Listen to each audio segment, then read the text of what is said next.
Madam Speaker, we took into consideration prevention of price gouging. We issued an order under the Trade Act to prevent price gouging on essential goods.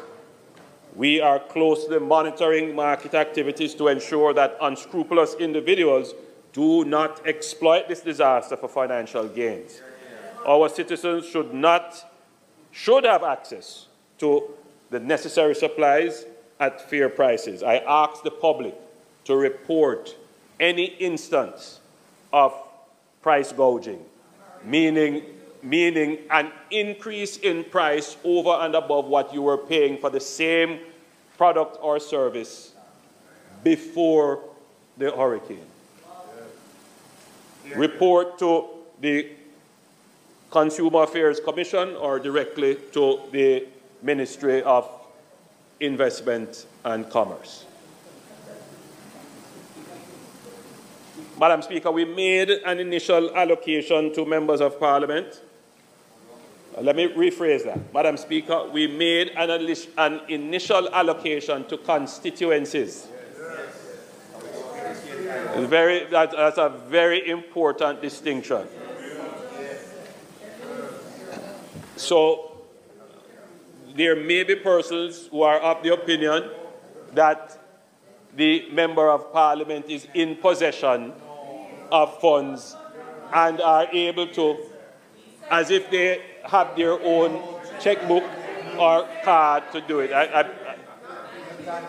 We have to be very clear with that, Madam Speaker, that the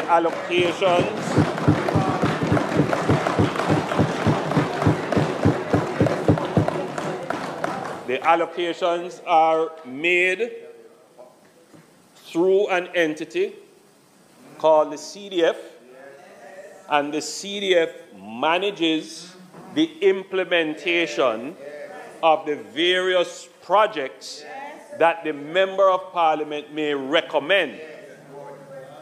Under this specific allocation, we have limited what the Member of Parliament can do with the allocation. And the allocation, that $5 million first initial, is for relief activities, generally described as welfare, food and other relief. The second is to assist with emergency shelter and roofing. We discussed where it was necessary for members of Parliament to be able to assist in the clearing of roads.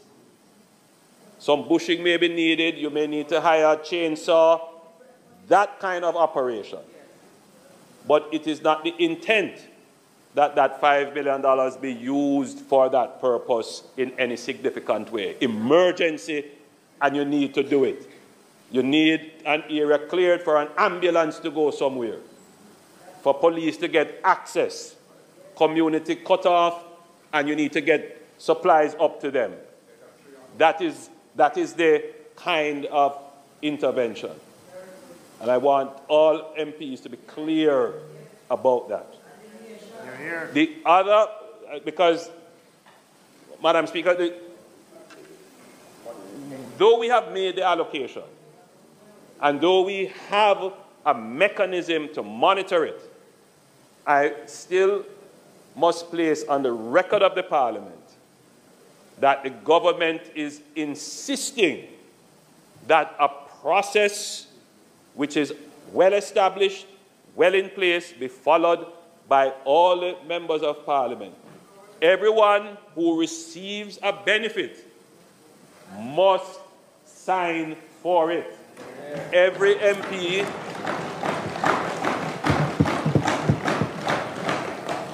must protect yourself by getting a receipt that you can show. And I've said it already, I'll say it again. A disaster and an emergency does not suspend accountability.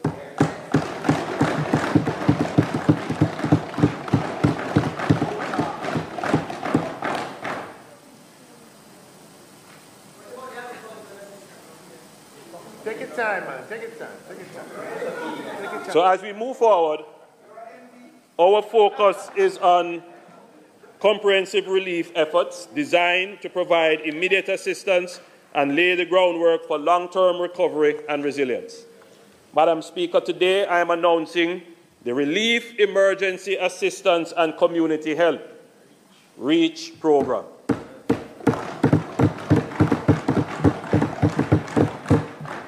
Quite an apt acronym. I think it's better than Spark.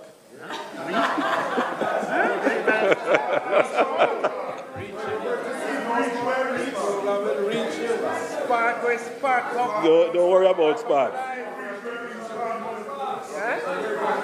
The major element of the REACH program will include the distribution of food and essential supplies, utility, water, electricity, and telecommunications restoration, housing and reconstruction support, and economic recovery and restoration of livelihood. In terms of the distribution of food and essential supplies, Madam Speaker, the Ministry of Labour and Social Security has been distributing care packages containing tin foods, flour, rice, cooking oil, and other items through their network of social workers. These care packages contain enough food for a family of 4 days. Madam Speaker, let me repeat. These care packages contain enough food for a family of 4 for 4 days. By today, approximately 5,000 families would have received care packages. We are coordinating the continued distribution of food, water, medical sundries, and other essentials to citizens in the most affected areas. And I want to repeat that.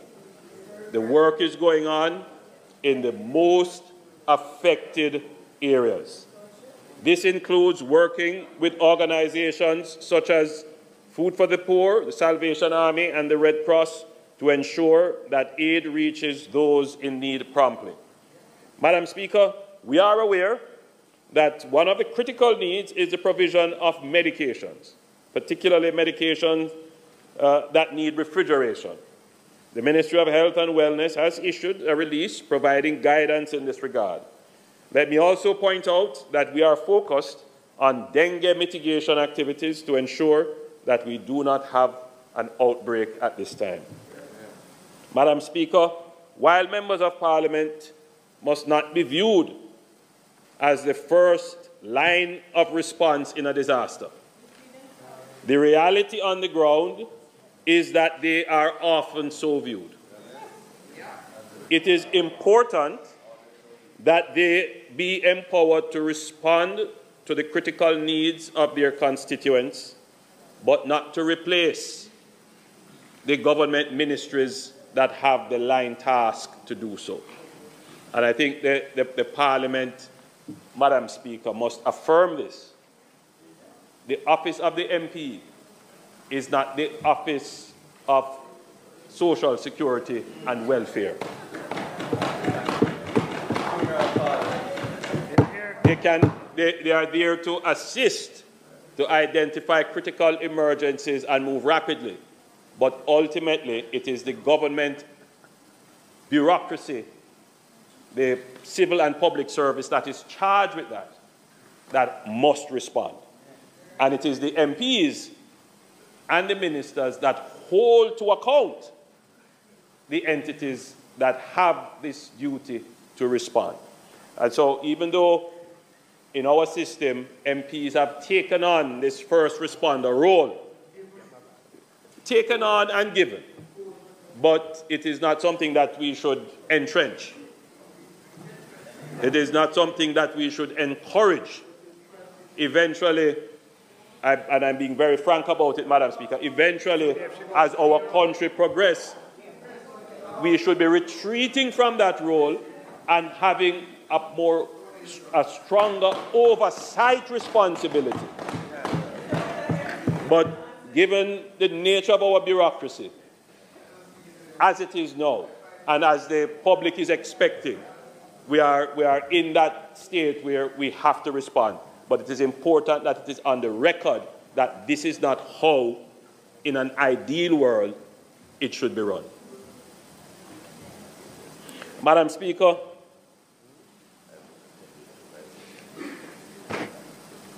we are therefore making an additional allocation, given the demands and the needs. 2 constituencies. Again, the same modality. It will go through the CDF, and this is $4 million per constituency to assist in the recovery effort. There are some conditions, as with the first. You must complete the expenditure of the first allocation.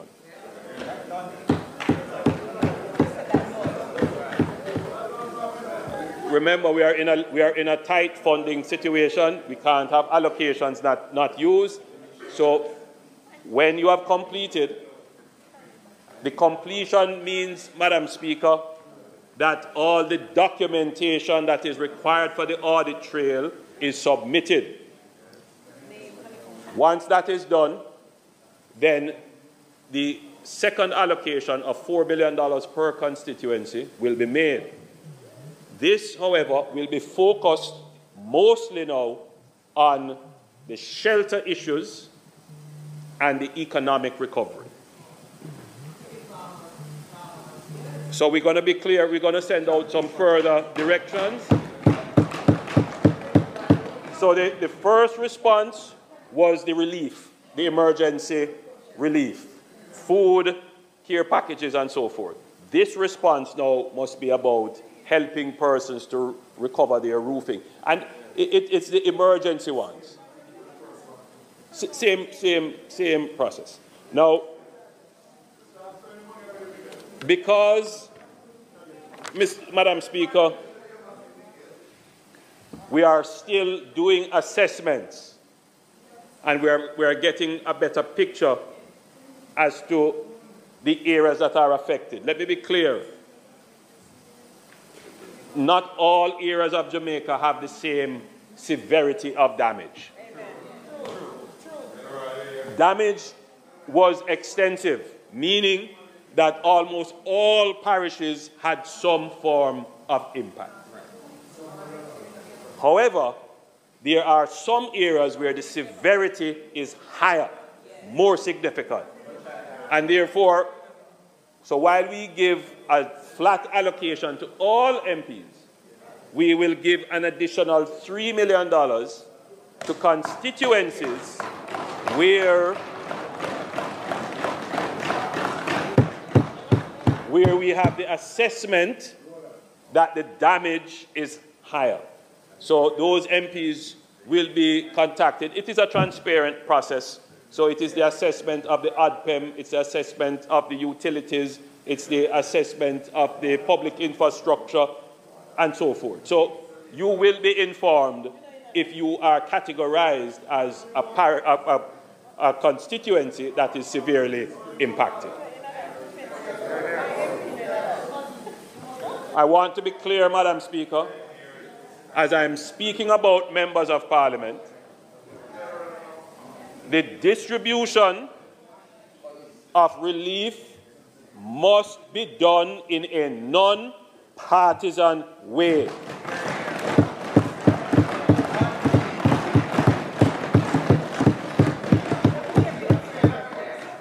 The distribution of relief must be done by all members of Parliament who are involved in it in a non-partisan way. There is no color or affiliation in a catastrophe and a disaster.